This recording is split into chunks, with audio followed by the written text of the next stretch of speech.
In 1886, in the stark, wind-scoured plains of Saline County, Kansas, a simple two-room house became the center of an architectural impossibility that defied physics, erased a man from existence, and whispered a name the land itself tried to forget. It begins not with a scream but with the dry scratch of a pen on a ledger, a sound of order, of reason. In the spring of 1885, a man named Gerald Whitlock, an accountant of no particular note, filed an application for a plot of land. He was a man of numbers, of straight lines and balanced sheets, recently transferred from Topeka. You have to wonder what he was running from, or what he was running toward. The land itself was unremarkable, 6 acres of flat, tired earth bordering a ghost of a cattle trail. The blueprint he submitted was the very picture of modest, frontier pragmatism. Plan reference A883. 2 rooms, a chimney, a cellar. No hallways, no closets, no ambition. The contractor, Elias M. Harrow, was a man known for his rigid adherence to templates, a builder who wasted no nails and no time. The county inspector, J.P. Wessinger, scribbled a note in the margin of his approval ledger. Simple dry plan, no rear elevation. It was a house meant to be forgotten, a structure designed to blend into the dust and the endless sky. Construction was swift, efficient, and meticulously documented. Every plank of pine, every gallon of whitewash, every pane of glass was accounted for. There were no surplus materials, no late-night deliveries, no whispers of deviation from the plan. The house was completed in under a month, a box of fresh lumber smelling of sawdust and certainty. When the tax assessor made his first visit in October of 1885, his field sheet sketched a perfect reflection of the blueprint. A simple box, a front gabled roof, a valuation of $414. For 12 months the house was just a house, a number in a ledger, an asset on a tax roll, a quiet, unassuming fact. But facts, as you're about to learn, can be flexible, they can bend, they can break, and sometimes they can bleed. In the county archive, where history is meant to be set in stone, a ghost was already stirring in the margins. Plan reference A883 was filed away in December 1885, sleeping between the records of 2 ordinary farmsteads. The original ink was unfaded, the linen-backed paper crisp and undamaged.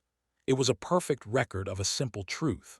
But there was a duplicate ledger, a copy made for the sake of redundancy, drawn by a junior clerk whose name is lost to time. And on that copy something new had appeared, a faint pencil outline running parallel to the southern wall. It was not labeled, it was not measured, it was not signed.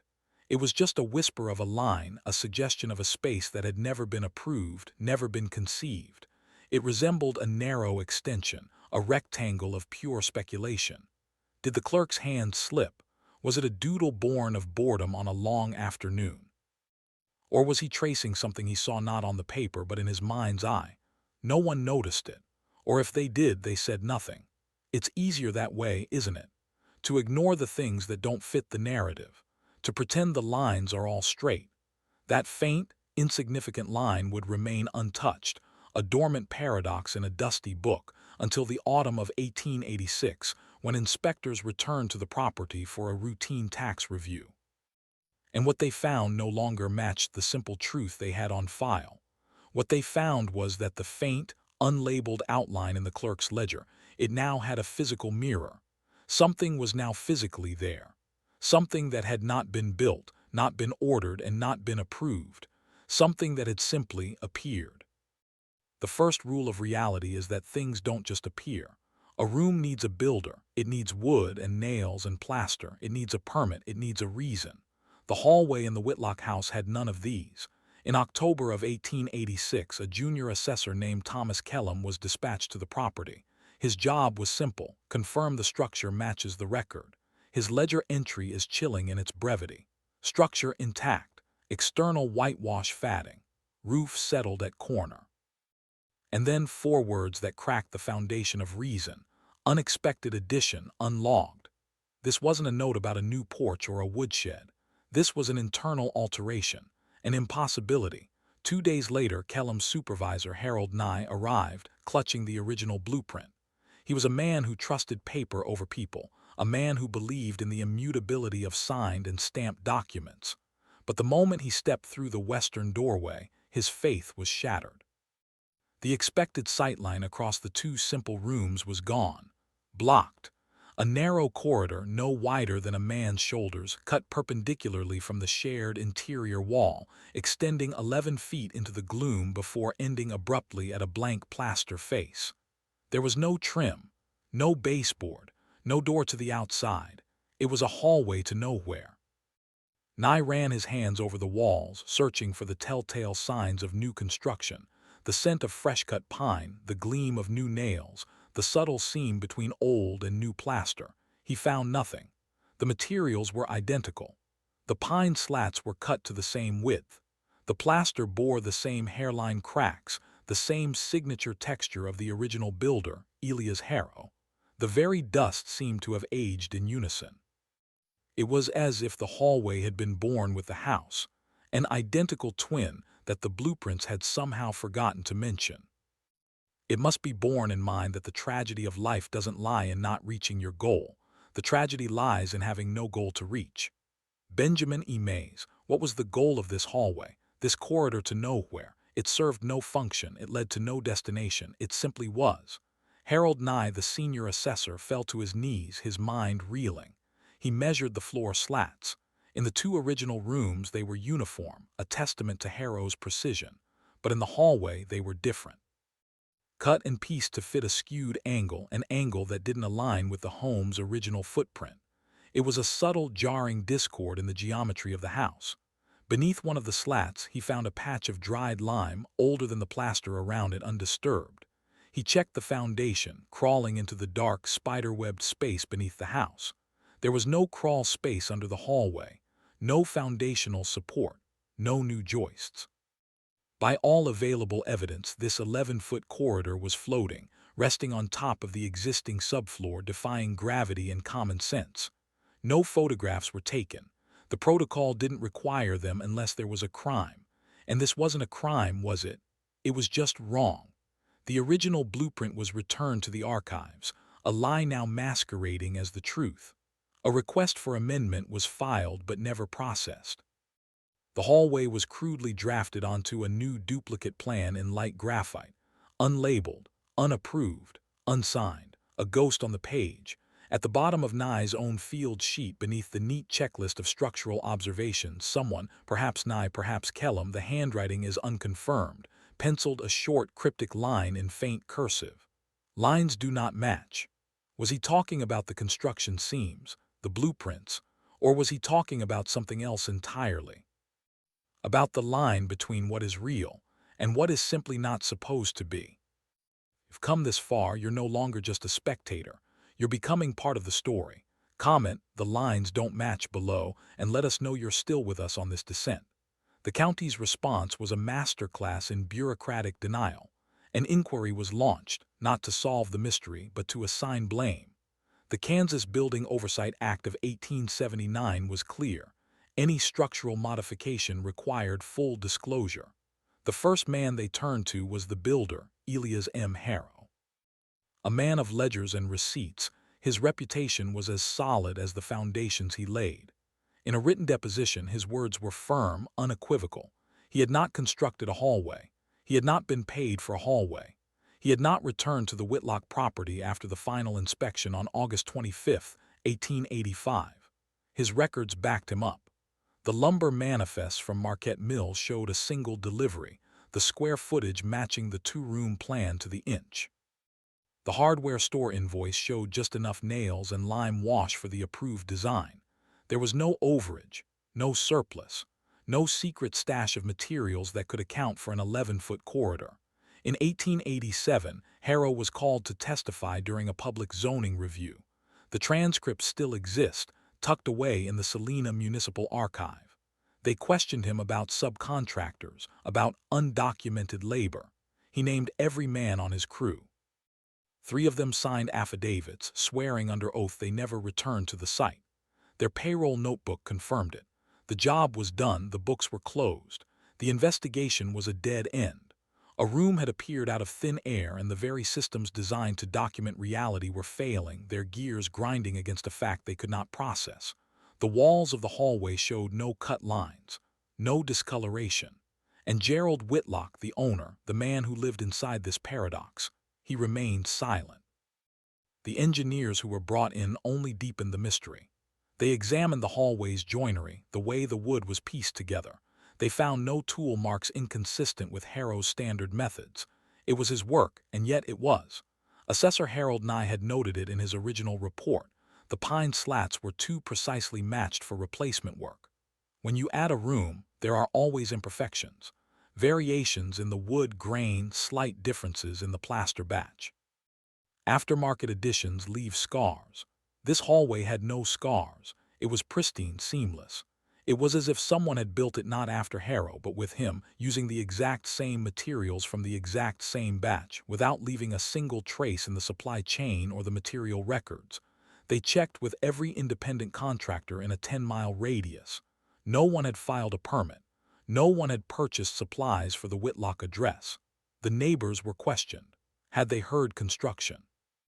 Seen wagons, laborers, nothing. The house sat on an isolated stretch of road, the nearest farmhouse a half-mile away, a silent witness in a sea of grass. The inquiry closed without resolution. The county, faced with a riddle it couldn't solve, chose not to pursue legal action. There was no evidence of fraud, no proof of intentional misfiling. So they did what all vast, unthinking systems do when faced with an anomaly. They created a new category. A line was added to the building variance ledger. Unfiled modifications, non-actionable. The Whitlock hallway became the first and only entry under that heading for the entire decade. It was an official acknowledgement of the unexplainable, a footnote in the book of rules admitting that some things simply don't play by them. The house was now a legal paradox, a structure that both existed and, according to the official record, did not. A whisper of historical rumor. It said that on the night the inquiry closed, the county clerk, a man named Robert Fillmore, burned his personal logbook for that year. His wife later told her sister that he had muttered something in his sleep for weeks afterward, the same 3 words over and over. It doesn't fit. It doesn't fit. It doesn't fit. For months, the house sat in its bureaucratic limbo, but a structure, whether it officially exists or not, is still a risk. In the spring of 1887, a fire insurance reassessment prompted another visit, this time from the Continental Protective Mutual Company. Their archives, what's left of them, provide the first written description of what was inside the hallway. The adjuster's report is dry, professional, until he gets to the corridor. There, at the far end, angled precisely toward the blank, terminating wall, was a single ladder-back chair. It was simple pine and rush seating, a common piece of furniture for the time, but its condition was anything but common. The upper spindles and the seat rail were heavily blackened, smoked, as the adjuster wrote, consistent with soot exposure. But there was no fire damage in the hallway. The plaster was clean. The floorboards were uncharred. There were no scorch marks on the ceiling, no source of ignition, no kerosene lamp, no candle wax. Just a scorched chair in an unburnt room, facing a blank wall like a silent parishioner in a church of nothing. Both the adjuster and his clerk reported a faint, acrid odor in the corridor, the smell of singed wool or oil held too close to a flame. Gerald Whitlock, when questioned, denied everything. He stored nothing combustible there. He used the space for nothing. The chair itself. He had no explanation for it. The insurance company, much like the county, didn't know what to do. The hallway was a non-standard architecture, a variable they couldn't calculate. In an internal memo, they recommended excluding it from the fire policy. The copy of the policy sent to the county assessor's office contained a crude, hand-drawn sketch of the hallway, labeled Inadmissible Addition. In the margin, an unknown agent wrote, "No heat source, damage origin. Recommend on-site follow-up." A follow-up was never conducted. The policy was filed with a reduced claim value, a silent, financial admission that this part of the house was other. It operated under a different set of rules. Decades later, in 1904, a junior archivist was consolidating old claims onto microfilm. He was a boy, really barely 20, tasked with a mind-numbing job, but he was meticulous. On the reverse side of the hallway diagram, the one showing the chair, he noticed a faint pressure imprint, words from another page pressed through. Using graphite and tracing paper, he painstakingly recovered a partial phrase from the lower margin. Orientation deliberate, face wall. No explanation, no signature, just a chilling instructional fragment. The soot-stained chair was never moved by the Whitlocks or by any subsequent owner. It remained in its vigil. In 1931, a state assessor making a routine visit during the Dust Bowl noted a faint black streak on the wall behind the chair at about head height. The air in the hallway, he wrote, was temperate but off balance, heavier at the back. He checked the fireplace in the main room, confirming again it had no vents or ducts leading to the corridor. There was no reason for the soot, no reason for the smell, no reason for the chair. And yet there they were, tangible evidence of an impossible event. There are two ways to be fooled.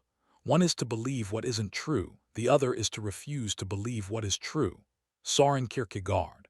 By 1929, the hallway was no longer a secret, but a quiet, stubborn contradiction filed away in the county's memory. It was then that a state preservation initiative led to a new, comprehensive survey of the house. This time, they weren't looking for permit violations. They were cataloging history, and they found something new. At the far end of the hallway, almost flush with the floorboards and partially hidden by that same soot-stained chair, one of the technicians found a small, low-etched inscription in the plaster. A rubbing was taken. The graphite on vellum revealed 5 words, scored into the wall with a deliberate, steady hand. MH still waiting. The initials, MH, were a dead end. No one with those initials appeared in the Whitlock family tree, in the regional tax rolls, in any record connected to the property or the town. The lettering was precise, capitalized, with a period after each initial, an unusual formality for a casual carving.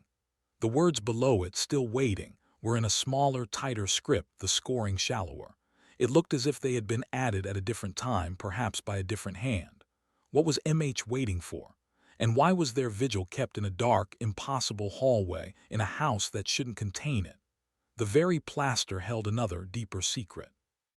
A sample was taken from the wall next to the inscription and subjected to comparative mineral dating. The results, published in a dry technical memo, were anything but. The plaster itself dated to 1885, consistent with the home's construction. But the trace mineral deposits inside the engraved lines, the calcite saturation, were significantly older. In plain terms, the etching was older than the wall it was carved into. You are not just watching this. You are becoming part of it. The knowledge changes you. The Kansas Department of Structural Anomalies, a wonderfully named but short-lived office, declined to investigate further. The inscription was deemed non-structural, decorative. Another denial. Another attempt to file the impossible under miscellaneous. But one of the original registry technicians couldn't let it go. In a private memorandum, he speculated that the plaster must have been applied over an existing, salvaged surface that already bore the etching. It was a rational explanation, a good one, except for the fact that Elias Harrow's purchase ledgers showed all plaster components were new, purchased in July 1885 and mixed on site. There was no salvaged material. Years later, in 1951, a thermal imaging scan conducted by university researchers showed no seam, no underlayer, no evidence of a resurfaced section. The plaster was a single, continuous, uninterrupted layer. The inscription was an integral part of it, a fossil from the future embedded in the past. The mystery of the initials remained dormant for years, until a researcher stumbled upon an unrelated surveyor's log from a condemned mill 3 miles west of the property. At the bottom of a boundary sketch from 1902, a name was scrawled. M.H. disappeared 1883. No other details, no connection established, just a faint echo of a name, a ghost in another machine. The inscription in the hallway was painted over in the 1970s, but primer and paint wouldn't hold. They pulled away from the grooves within days, the plaster refusing the cover-up. The letters, like the hallway itself, insisted on being seen. They remained waiting. In 1949, the house was subjected to its most invasive inspection yet. A state-funded program was evaluating the foundational integrity of old homes, and the Whitlock residence, with its known irregularities, was a prime candidate. The team was led by an analyst named Matthew Reed, a man of methodical forensic precision.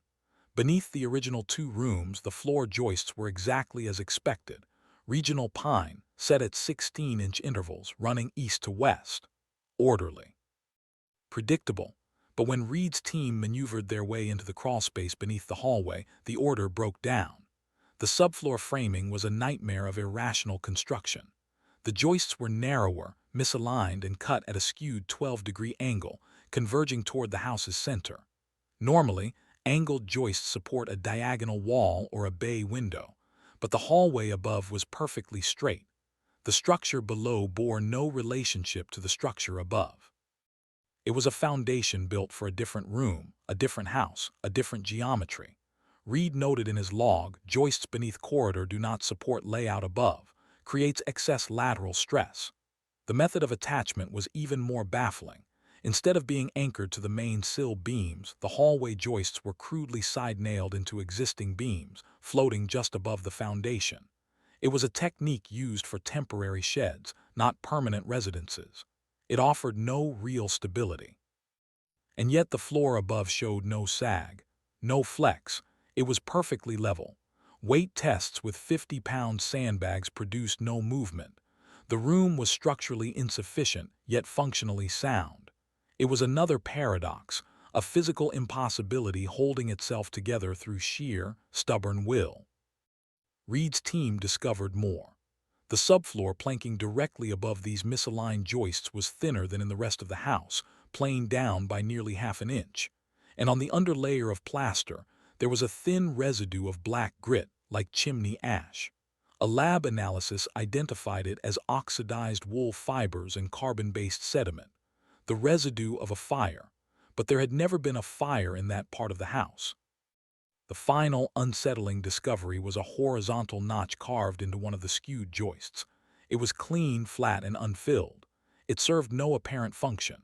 When a measuring rod was inserted, it hit a solid, immovable resistance at 4.5 inches. It wasn't a pipe. It wasn't a conduit. It was just something solid inside a beam where nothing should be. Matthew Reed was a man of science, not superstition. His official report was a dry recitation of facts and figures. But in his personal log, recovered years after his retirement, he allowed himself a moment of pure, unadulterated wonder. A single line written in a shaky hand. "These joists weren't added wrong," he wrote. "They were never meant to carry anything at all." What does that mean? A floor that doesn't need to be held up, a room that supports itself. It suggests the hallway wasn't an addition in the physical sense. It was an intrusion. Something from outside the normal rules of engineering, wearing the disguise of a house. It wasn't built. It was manifested. And the strange, angled joists weren't a foundation. They were an anchor, a crude attempt to nail a piece of unreality to the solid ground of Kansas. What we call the past is built on bits. Jeanette Winterson. History is a story we tell ourselves from the fragments we have left. But what if the fragments contradict each other? In 1953, the Kansas Historical Society began an oral history project, recording the memories of elderly residents. Among them was an 81-year-old woman named Clara Wendell. Her testimony, mostly about schoolhouse routines and crop failures, contained one anecdote that, years later, would send a shiver down the spine of every archivist who read it. Clara remembered visiting the Whitlock house as a young girl. Her father had business with Mr. Whitlock over a fence line. She recalled being brought inside and seeing a man, possibly Gerald Whitlock himself, walk into what she called the narrow part at the end and not come back out. She remembered the hallway clearly. She even remembered its particular smell, like lamp oil and coal dust, a detail that echoed the reports of surveyors from years later. But here is the critical, impossible detail. Clara Wendell insisted this visit occurred before the fall of 1886, at least a full season, maybe more, before the county surveyors first documented the hallway's existence. Her memory, supported by school attendance logs, placed her in that house, seeing that hallway at a time when, according to every blueprint, every tax record, every official document, it did not exist. She remembered it too early. Her testimony was flagged as inconsistent with structural timeline. It was dismissed. And yet, how did she know about the smell? How did she know it had no door at the far end? "He went in," she said, her voice thin and reedy on the old recording, "but there wasn't a place to go out." Her account stood alone. Other neighbors interviewed from that period, some who lived even closer, remembered nothing of the sort. One described the home as plain, cramped. Another, who delivered bread to the family weekly, stated firmly, "Never a side room, just one big and one small, both dark." The official record, the physical evidence, the testimony of others, it all pointed to the hallway appearing sometime in 1886. But Clara Wendell's memory was a rogue data point, a crack in the timeline. It suggested the hallway's existence wasn't tied to a single moment of creation. It flickered. It appeared to some and not to others. It existed before it was built. What if the house wasn't just changing its shape, but also its own history? What if it could reach back and insert itself into the past, into the memories of a lonely child? When Clara's interview transcript was digitized in the 1990s, a handwritten note was found on the back of the original paper sleeve, left by the project assistant who had first heard her story. It read, "She remembered it too early. That's what doesn't line up." The house wasn't just a spatial anomaly. It was a temporal one. It was a place where the rules of when were just as broken as the rules of where. The hallway wasn't built in 1886. It was simply the year that enough people finally saw it at the same time, but it had always been there, waiting. Let's return to the bureaucracy, to the men of paper and ink who tried to force this anomaly into a neat, tidy box. In January 1887, 3 months after the discovery, Deputy Surveyor Harold Nye filed a property adjustment request. It was a standard procedure, Form B9, designed to bring the official record into alignment with physical reality. He sketched the revised floor plan, labeled the new space rear corridor non-excessive, and sent it to the county recorder's office. It was never processed. The form was returned to his desk 2 days later, unsigned, unstamped. Written across the bottom in the firm, unmistakable hand of County Clerk Robert A. Fillmore were 4 words, "Not recognized. Hallway is unregistered." This was not a procedural objection. It was not a request for more information. It was an outright denial of the hallway's existence. Fillmore, a man known for his obsessive adherence to protocol, was not citing a rule. He was making a judgment. He was declaring the hallway to be, in an official capacity, unreal. No explanation was given. The rejection had no memo, no log entry. It was a silent, absolute veto from the high priest of the county archive. The hallway, which could be walked down, which could be measured, which could be touched, was now a legal phantom. For all administrative purposes, it ceased to be. The house now had 2 official histories running in parallel, one in the assessor's field notes acknowledging the corridor, and one in the recorder's office denying it completely, a structure straddling 2 realities. Decades later, Fillmore's personal ledger was found. The only mention of the property is a half-line entry for February 1887. Returned Whitlock a "no reason, no justification." When he was interviewed in his retirement about the incident, his response was curt, evasive. If it was returned, it did not meet threshold. If it was not stamped, it was not proven. Proven. What a word. The hallway was physically present, yet it was not proven. What threshold had it failed to meet? The threshold of reason, the threshold of sanity. This missing stamp, this simple act of bureaucratic denial, had profound consequences. The hallway became a blind spot in the state's memory. It appeared on no tax registry, no zoning map. When the house was sold, the deed made no mention of it. Years later, when the original rejected amendment form was found in a misfiled envelope, an ultraviolet scan revealed a second line had been written and partially erased beneath Fillmore's denial.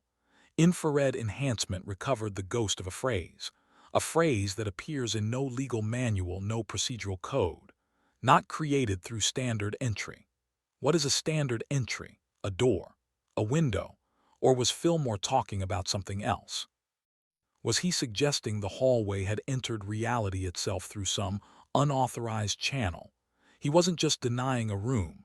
He was trying to invalidate its very existence, as if his stamp had the power to unmake it.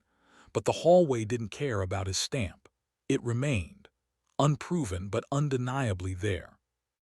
It is a happiness to wonder. It is a happiness to dream. Edgar Allan Poe. But some wonders are nightmares and some dreams are of places from which you can never wake up. By the summer of 1887, the house was a tangle of contradictions. And then a new one, an insurance claim that was filed and then systematically erased from existence. The Continental Protective Mutual Company, the same firm that had noted the soot-stained chair, received a supplemental claim from the Whitlock address in July. It cited minor damage to interior corridor, smoke discoloration, and surface blistering. It was the same hallway, the one the county clerk refused to recognize, now the subject of a financial transaction. The claim for $18.40 was signed by an adjuster, L.W. Stanhope. It seemed routine. But when the company's master ledger was audited 2 years later, the claim was gone. The policy number didn't exist. The payment stub was missing. A note at the bottom of the summary sheet read, 21-194 be flagged as invalid. Structure correction underway. What does that mean? Structure correction. The company headquarters responded to an inquiry, stating the claim was rejected because the structure noted in claim does not match verified policy records. Once again, the hallway was deemed unrecognized. Its existence was denied, this time by the world of finance. Yet the paper trail tells a different story. A field journal confirms 2 agents entered the home and documented the blackening on the plaster. A photo request form for Whitlock H3 survives, requesting an exposure of the wall and chair, but the negative is missing. The photo index skips from H2 to H4. H3 is marked. NOA, exposure failed. You have to ask yourself honestly, what would you do? If you were that photographer and you looked through the lens and what you saw was what was there? Or if the image simply refused to be captured? What if a place could decide it didn't want to be seen? The Continental Company restructured in 1893, and in the process, the Whitlock file was officially lost, likely destroyed. The only surviving mention of the claim comes from a private letter written by a policy reviewer named Charles Embry. He wrote that he was instructed to drop the reimbursement from the quarterly totals. He was told the location includes an architectural space deemed administratively non-billable. Administratively non-billable. Like the county's non-actionable, it was another piece of sterile jargon created to contain the uncontainable. Embry asked for clarification. His request was denied. He was ordered to discard the claim copy. He complied. Years later, in 1974, a researcher found the misfiled envelope for the claim. It was supposed to be in the property files, but it was hidden among claims for agricultural livestock. The envelope was empty. But under ultraviolet light, a faint, smudged soot fingerprint was found on the interior flap. Small, like a child's, or like the very tip of a finger that had been pressed into something burnt long, long ago. No other envelope in the box had a similar mark. The print could not be matched to any employee. The claim, the photograph, the money, it had all been swallowed by the system, erased. But the soot, the physical evidence of that impossible fire, remained. A ghost in the archive. In March of 1890, the story takes its darkest turn. The Kansas Department of Property Standards, as part of a statewide revaluation, slated the Whitlock house for a precise remeasurement. They needed to settle the discrepancy once and for all. They dispatched a junior field surveyor named Emory Dillon. He was 27 years old, meticulous, with a perfect record. His instructions were simple: remeasure the residence, update the floor plan, report back in 5 days. He was never seen again. The department's travel log shows he departed on the morning of March 16th. The weather was clear. The roads were open. The property was a short walk from the stagecoach drop-off. He was scheduled to check in by March 20th. He never did. After 8 days of silence, the sheriff was called. A search party visited the property. The Whitlocks, now elderly and frail, claimed they had seen no one, heard nothing. A search of the grounds turned up nothing. No footprints. No personal items. No sign he had ever arrived. The only thing they ever found was his leather-bound field journal, discovered 3 weeks later in a dry irrigation ditch nearly half a mile east of the house. The journal was intact. It contained detailed notes from his 3 previous assignments, but the section for the Whitlock measurement was blank, except for one thing. The very last page had been removed, not torn out hastily, but cut cleanly along the binding seam. The last written entry was about a barn floor outside gypsum. Then nothing. Silence. A clean excision from the record, just like the hallway itself. Emery Dillon was listed as missing, field disappearance, status undetermined. He had been sent to measure a room that didn't officially exist, and in the process he had ceased to exist himself. A witness, a farmhand from a neighboring property, recalled seeing a man matching Dillon's description walking eastward along the road near dusk on March 16th, carrying a leather case. But he couldn't confirm the man ever approached the Whitlock house. The investigation went cold. Emery Dillon became a ghost, a name in a file that was quietly closed. But the story has one last, chilling coda. In 1938, an archivist named Lorna Carr was compiling a retrospective on administrative losses. She found an inventory slip from a department storeroom, dated August 1891. It listed 6 returned field journals from inactive assignments. One was coded C87, Emery Dillon's code. It was marked, received without page. And at the bottom of the slip, beneath the signature line, someone had written 3 initials lightly in pencil. MH, the same initials from the hallway wall. The initials of the name that disappeared from the mill record in 1883. No one with those initials worked for the department. No one with those initials had signed for the journal. The house had been asked a question by the state of Kansas. It had been ordered to account for its dimensions, and its answer was to erase the questioner. The hallway remained unmeasured, and MH, whoever or whatever that was, had signed off on the paperwork. The house wasn't just a passive anomaly anymore.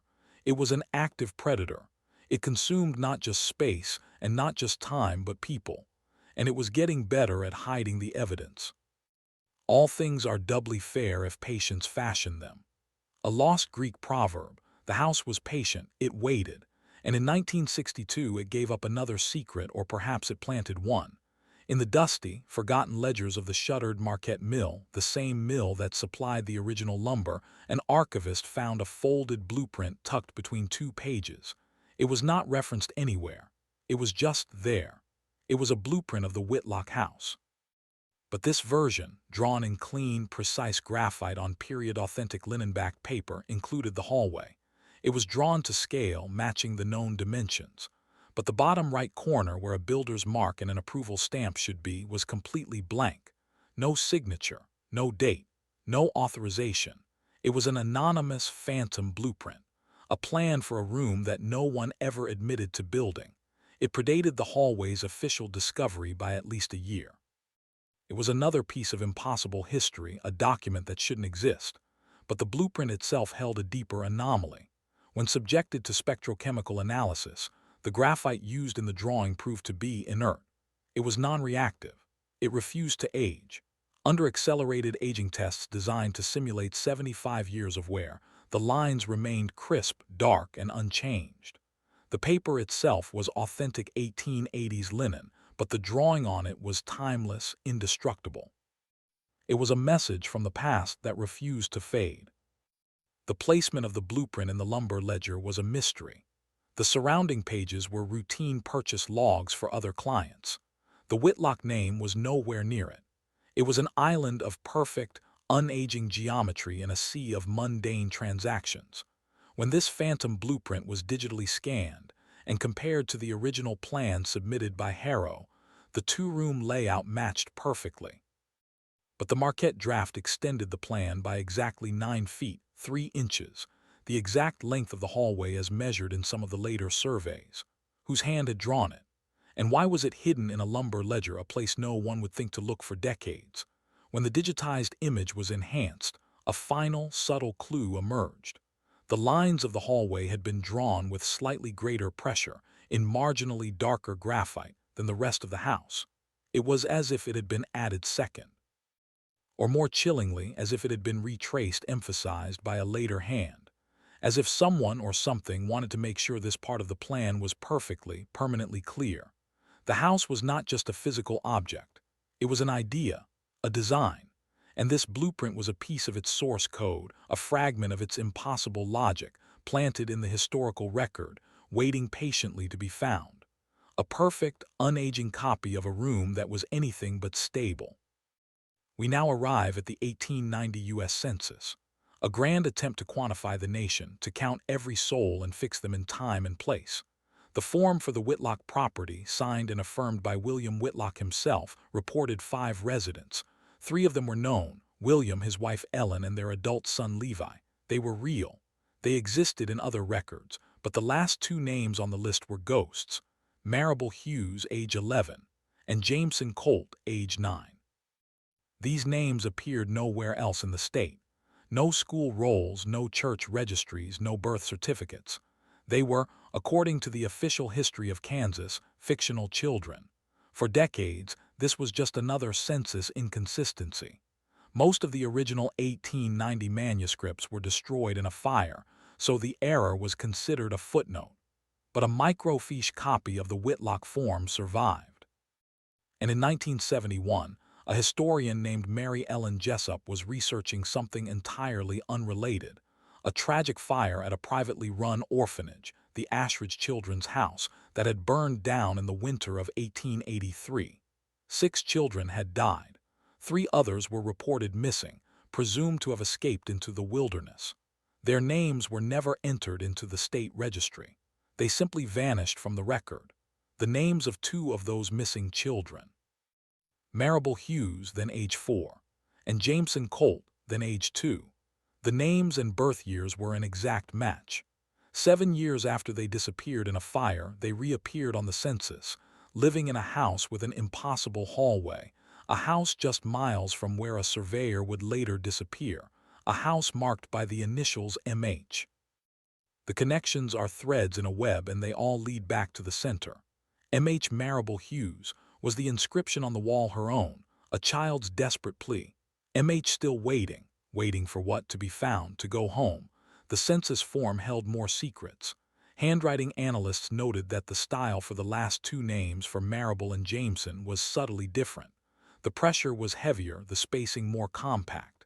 The ink itself varied under filtered light. It was as if they had been added later by a different person. But the form was signed by William Whitlock, who swore to its accuracy. Did he lie? Or was he forced to sign? Or did he in that moment truly believe there were 5 people living in his home? The final piece of this puzzle is digital. When the surviving census forms were digitized in the 1990s, a metadata tag was added to the Whitlock entry: verified count, 3 entry count, 5 source conflict unresolved. This tag was traced back to the database engineer who coded the entry, a young man fresh out of college who noticed the discrepancy and flagged it, his initials as logged in the system's code history. MH a coincidence, a prank? Or was the story now infecting the very machines we built to contain it? The house wasn't just haunted by ghosts of the past. It was creating them, writing them into the record, and then signing its own work. In 1947, the house, now long uninhabited, was chosen for a pilot restoration program. It was a near-perfect time capsule of 19th-century construction. The restoration crew filed a routine equipment report. In it, a brief, strange notation: knocking sounds, southern end of hall, intermittent, no external source. It was dismissed. Settling, rodents, the wind. There's always a rational explanation until there is. One of the crew members, a former Army Signal Corpsman named Harold Eston, decided to set up a 16 camera with a magnetic tape audio recorder to monitor the hallway overnight. He placed it at the mouth of the corridor, aimed it at the far wall, secured the shutters, and left. For nearly 6 hours, the recording captured nothing but the ambient sounds of an old, empty house. The creak of joists, the moan of the wind. Then, at 3:17 in the morning, the recording cuts out. Not to static, not to distortion, to absolute total silence, a flat line, both video and audio gone, 11 minutes of pure absence, and then at 3:28 it resumes as if nothing had happened. The camera's reel had continued to spin. There was no film damage, no hardware malfunction. It was not a gap in the reel. It was a gap in the data. A piece of the night had been surgically removed. The project supervisor dismissed it as an inconclusive anomaly. But when the crew returned in August, they found that the soot-covered chair which had been chalked in place had moved. It was now at a slight angle, several inches from its original location.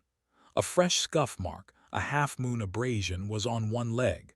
The scuff faced the wall, as if it had been dragged or pushed from the inside out. I have woven a parachute out of everything broken. William Stafford. What do you do when the very fabric of a place begins to break? In 1953, the restoration was being finalized. The house was deemed unfit for habitation. The last major item to be removed was the old, rusted iron furnace. As workers dismantled its base, they found something lodged behind a warped cast iron baffle, a folded bundle of paper, partially charred but with its core surprisingly preserved. It was another blueprint, but this one was different from all the others. It was drawn in a dark blue pigment, and the hallway it depicted wasn't a straight line, it was a loop, a narrow, continuous rectangle that doubled back on itself, reconnecting to the far wall of the kitchen. A hallway with no entrance and no exit, an enclosed, infinite path. In the bottom margin, a penciled annotation: submit only if the join holds. The join of what? The wood, or the reality it was being joined to.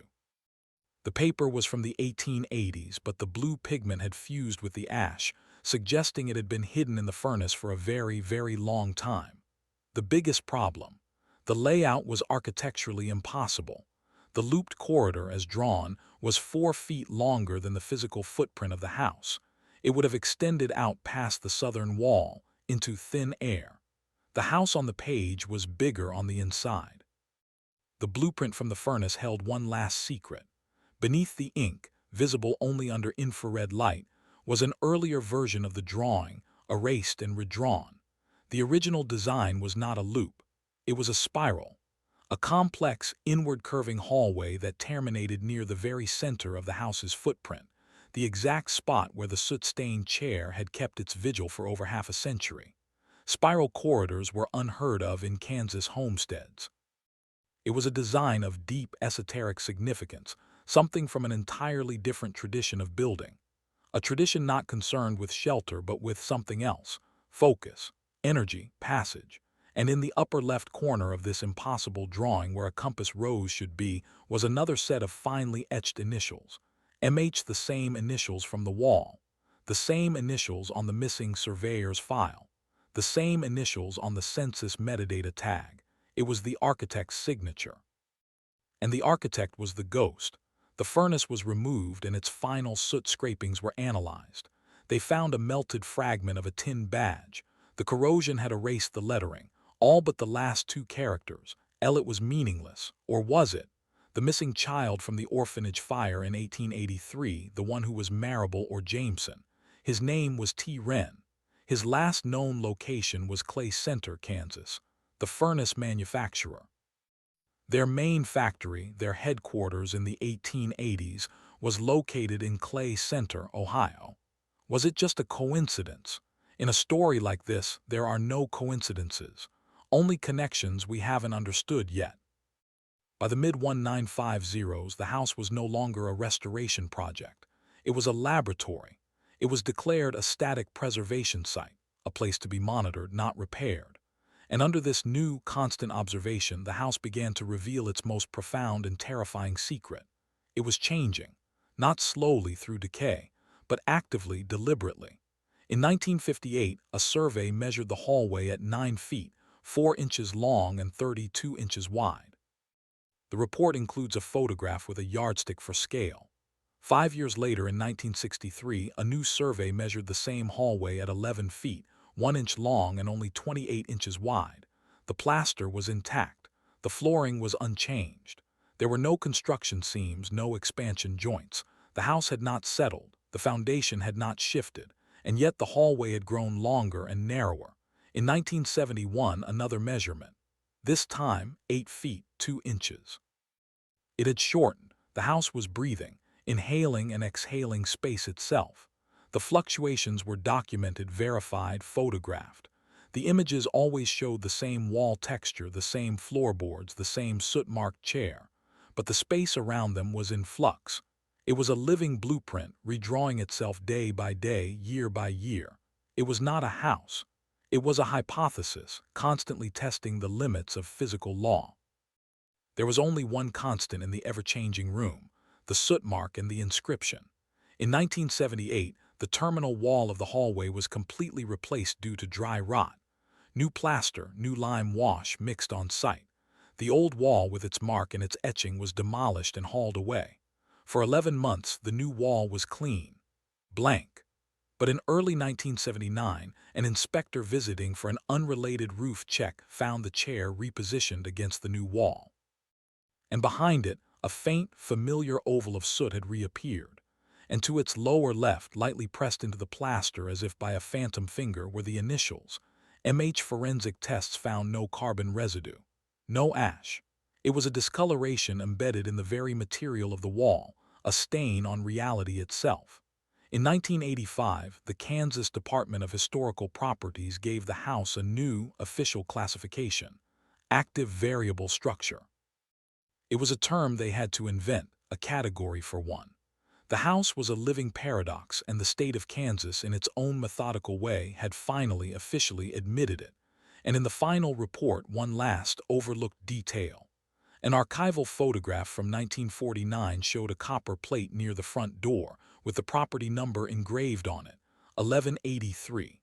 In the photo, the number had been violently scratched out. When the image was magnified beneath the scratches, you could just make out the faint outline of 2 letters that had been there before the number. MH. It wasn't just the hallway. It was the whole house. It had never belonged to the Whitlocks. It had always belonged to MH. The hallway was never built. It was remembered into existence. The chair was never purchased. It was a focus for a vigil that never ended. And the initials MH appear where no human hand ever touched plaster, signing off on a piece of architecture that defies all of our laws. Some records vanish and some people are erased. Others rewrite themselves, changing their shape and their history to suit a purpose we can never understand. In that quiet corner of Kansas, the blueprint is still changing. The lines do not match. They never will. What you have just heard is a story pieced together from fragments, from whispers in the archive and contradictions in the official record. It's a story about a house, yes, but it's also about the systems we create to define our reality, ledgers, blueprints, laws, and how fragile those systems are when confronted by something that simply refuses to comply. It reminds us that the map is not the territory, and that some places exist in the margins, in the space between the lines, places that operate under a different and perhaps much older authority. So I leave you with this question. What do you think the hallway was really for? Was it a gateway, a trap, or was it simply a scar left on the world by a forgotten tragedy? Tell us your theories in the comments below. If this story has left its mark on you, subscribe and turn on notifications. The archive has many more doors, and we are just getting started. Share this with someone who isn't afraid to look into the places that don't make sense. We'll see you in the next file.